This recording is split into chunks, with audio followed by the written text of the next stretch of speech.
Banda ndi Nyasa VoiceBox pamene timakhala ndi Malawi osiyanasiyana amene amagawa gazawo osiyanasiyana pamene dziko la Malawi likuyendera makamaka pa nkhani za ndale kuyendetsa bwino kwa dziko komanso kutsatira bwino kwa malamulo.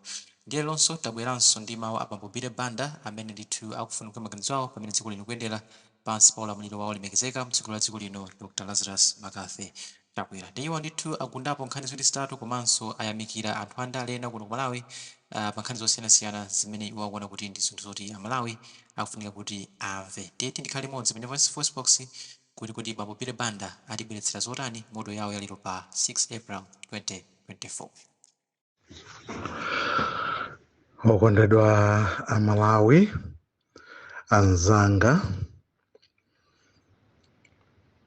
okondedwa abwenzi ndi anansi, dzina langa ndine Banda. Dzina langa ndine Banda. Atate Mulungu wakonda wakumwamba, landirani chimwemwe chimene ndikupereka kwa inu chifukwa chondisunga ndi moyo, komanso mdalitso wa moyo umene mukupereka kwa anthu ambiri amene ali mchikhatho cha dzanja lanu, Mulungu wakumwamba mphambe. Atate, insha Allah, mundilole ndiyamike kwambiri anthu amene amalikondadi dziko lawo, ndipo mnyengo zonse ndi munthawi zonse amayika mtima wawo wonse pa dziko la Malawi, ndipo amaonetsa chikondi pa dziko lino la Malawi. Ndithokoze azitsogoleri opuma, makamaka Dr. Bakili Muluzi. To you tipereke ulemu waukulu chifukwa nthawi zonse Dr. Bakili Muluzi, mtima olikonda dziko, ofunira Amalawi zabwino ku dziko lawo, nthawi zonse mumauonetsa. Right Honorable members of the National Assembly, ulemu wanu. Onse amene amayika mtima wawo wonse kuti akufunitsitsa kuwombola Malawi, Mulungu akhale mbali yanu, Mulungu akugwireni dzanja.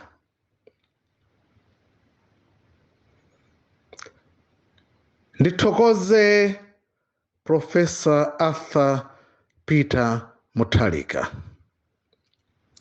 Ulemu wanu, Your Excellency, ndipo ine Banda, I'll forever continue to cherish your goodwill and genuine sense of commitment.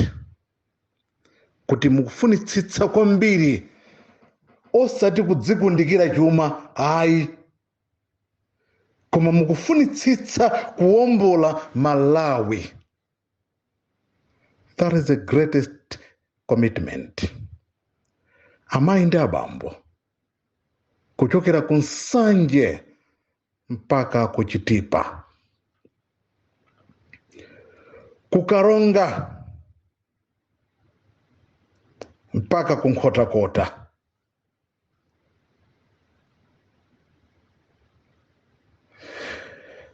mchinji,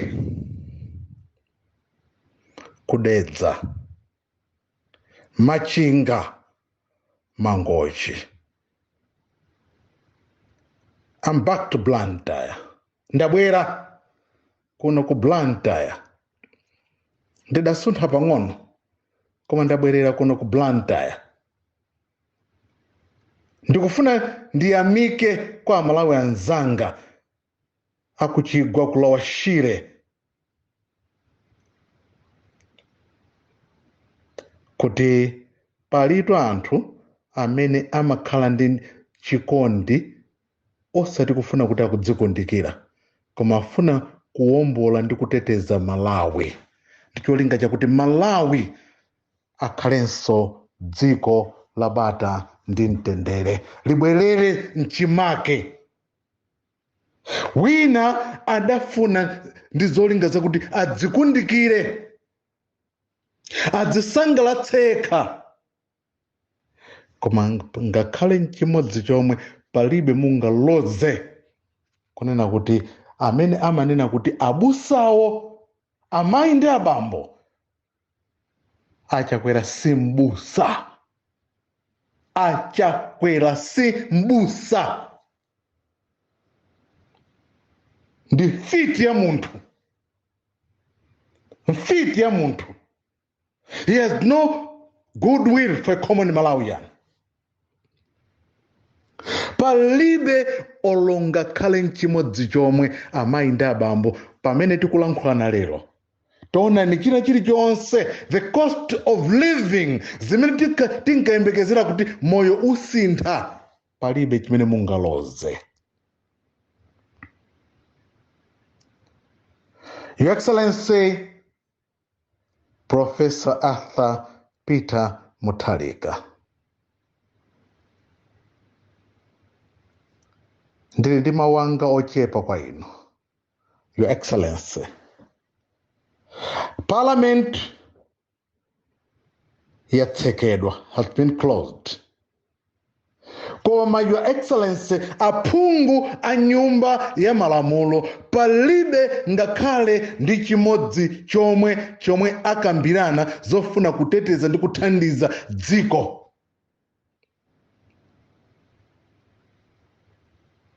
Palibe ngakhale biru imodzi yomwe yapanga pasi yonetsa kuti they were deliberating bills or proposals that are in line with the concerns of a common citizen. Palibe ngakhale biru imodzi chomwe akambirana chofuna kuteteza ndi kuthandiza nzika ya dziko.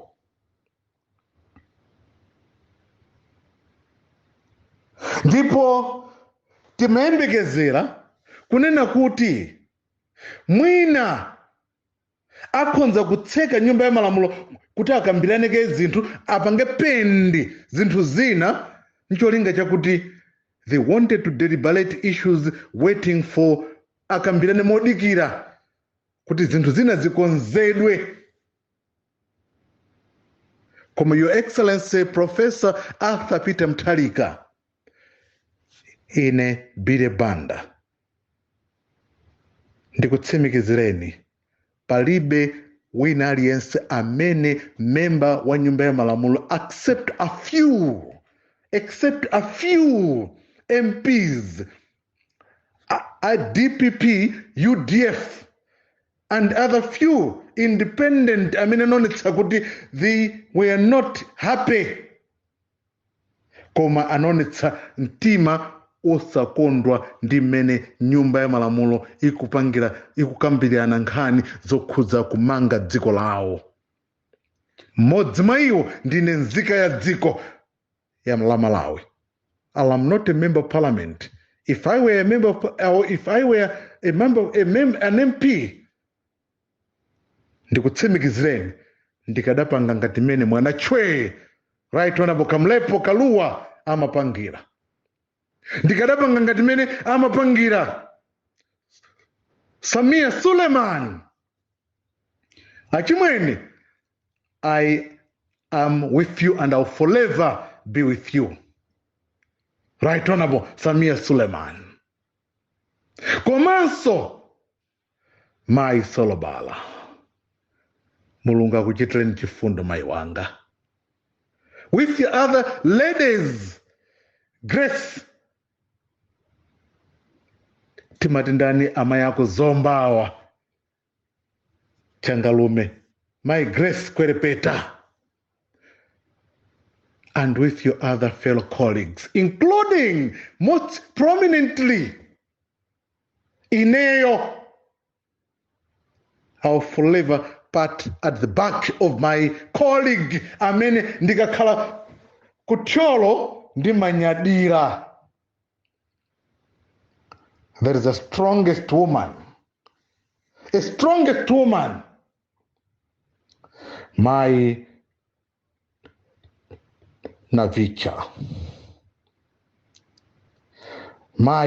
Navicha. Mai wanga, Mulungu akuchitireni chifundo. In you, my Navicha, we have an alternative government in you. We have an alternative government in you. My Tom Navicha. Musa Zidelele. Your Excellency, Professor Arthur Peter Mutharika. My Mary Tom Navicha is one strong woman. Ndikayangana my fellow colleague, Mulanje Bare, my comrade, my friend, I'm very proud of you. Mulanje Bare, I'm very proud of you. Ndipo pano tsopano takati kudandaula nkhawa zimakhala pa ana amene tikunena kuti the street kids paneni lokhala ndondomeko zabwino kuti ana, we should find a constructive way to protecting them. Chifukwa parliament ija ndimene ikanakhala pansi ndikupanga set a special session, nyumba yapadera kukambirana mmene angathe kuwayang'anira kuti ana amasiye, tikamayang'ana nkhani ya deceased estate administration, kayendetsedwe ka chuma cha masiye. Ndondomeko zimene zija zilipo ndipo ndizomveka. Ndipo let me speak with you, Your Excellency, Professor Arthur Peter Mutharika. I have been handling deceased estate administration. It's a very manageable process. Ndidasiya ntchito deliberately pona kuti ndinangotuluka mu office ndikukakhala kayamba zina pona kuti kuyendetsa chuma cha masiye.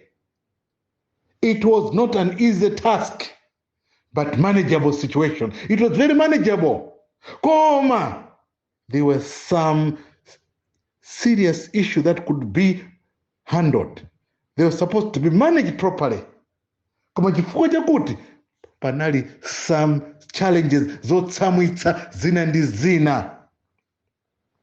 Koma zimene zozo ineyo ndidasiya ntchito yanga mboma. Sinasiya kuti I resigned. Koma I just stepped aside. Ndichikhulupirira kuti as I'm talking to you, amboma mukuthakuza kuti my file is still there. As a civil servant in the office of the president and cabinet. Ndikhulupirira kuti munaona kuti munthu adangotuluka chifukwa chakuti sakanapitiliza kukhala poona kuti mavuto amene analipo panali ngati kukokerana uku ndi uku, koma zinthu za mboma umatha zinthu kuzisiya zinthu zikukoma ndi kumakapanga zina. I left and I started doing other things. And ndipo ndichikhulupiriro aboma ati mudzabweza tsiku lina, mudzasanza tsiku lina, chifukwa mumapanga zinthu zikukomerani, koma you can pay back. Let that aside, ndizisiye uko. Koma ndimafuna ndinene kunena kuti the street kids ana amasiye mukumakhala anthu ankhawa, ena mukumapanga zinthu zoyamba zosokonekera. Ma street kids kukhala anthu okuti mukumapanga zinthu zokuti kuyamba ngati kuti mulibe chochita, okapena mukukhala ngati you're becoming so naughty, so rude and naughty, pamene mutha kupeza zinthu zina zochita. Ma street kids. Komanso that aside, pali anthu amene adasiya ntchito chifukwa zosiyanasiyana, ena adapakitsidwa mimba, ena completely mukuachotsa ntchito, amene akusiya ntchito pa zintchito, ena adangosiya pa njira sukulu, ena akulephera kupitiriza sukulu chifukwa they have no fees, akusowa ndalama, ena alibe wapanga sponsor, ena alibe chowathandiza. Izizi ndi zimene ndikunena kuti boma lomwe lilibe vision. Where there is no vision, people perish. Your Excellency Professor Arthur Peter Mutharika, ndi chikhulupiriro kunena kuti ndi nthawi tsopano boma ili limene akulitcha kuti boma, that was not government and it's not government at all. Your Excellency, boma ndilolanda, anachita kukulandani. Malawians, wherever you are, come back. Let us reconstruct our country. Your Excellency, they are able-minded and constructive-minded people like Dr. Kabambe, Right Honorable Brighton Saka, Right Honorable Atupeli Muluzi, a very stable-minded person. I thank you and salute you, Right Honorable Atupeli, for the goodwill message you have rendered to my comrade Bon Kalindo. I don't understand why this evil government, Asapange pretend, could they were trying to demonstrate sympathy. What kind of sympathy? You people are evil. You have arrested us. And well, until today, I don't understand with you, and I'll never regret, and I'll never sympathize with you. You have treated us inhumanly. Malawians, these are evil people. Whatever happened to be the Banda, musazakhululukire chakwera. Musazamkhululukire chakwera. He's too evil. He's too evil. Ndipo all people of goodwill, kuna kulikonse amalawi anzanga kumene tili, ngati anthu mungakwanitse to sponsor and support anthu ena, let them go back to school. Ana asukuluwa. My street kids, let them walk back to where they are. Adopt them and support them. Mulungu anatipatsa support, tinayesetsa kuthangatira anthu ena kupita ku masukulu osiyanasiyana. Ena adamaliza masukulu awo ndikayamba zinthu zina ndi zina, timayamika Mulungu kuti mudatero. Komano pano, it's about time to continue rendering a hand kuti tichitire ubwino anthu ena ncholinga chakuti ukulu wanu mulungu ukaonekere komanso anthu ambiri amene athodwa amene alovutika. It is my plea and my prayer, render a hand kuti anthu ukulu wanu mulungu ukaonekere. Your Excellency Dr. Bakiri Muluzi, Your Excellency Sir, musaleme pakuchita zabwino. Tigwireni dzanja. You have been very kind and so much generous. Mupitilize kutigwira dzanja. Onse akufuna kwabwino. Abwenzi ndi anansi. Pitilizani kuthandiza anthu amene alothodwa. Ndipo tidzayamika ndi kutamandani chifukwa cha ubwino umene muonetsa. Ndipo pitilizani kuchitiranso zabwino anthu amene ali ndi mtima ofuna kuti athangatire anthu ena. Ndipo tipemphe anthu amene mukusowa chochita ndipo mupanga zinthu, you're acting inhumanly, pakuba kapena kuonetsa umbanda. Kindly withdraw from that inhuman behavior. Koma mulungu aonetse kuthekera kuti awachitire chifundo anthu ena kuti anthu abwerere where they are. They can pursue different professional courses. It is my prayer, my precious God, continue to render a hand, continue to render a goodwill. Inshallah, God be with us and God bless every citizen. Professor Arthur Peter Mutharika, continue to do all you can so that Malawi can be rehabilitated. We need an interim government. We need an interim administration. I've been emphasizing and I've been talking about this song. It's a song that I'll continue to sing forever. For this is my prayer in the precious mighty name. Amen. Amen.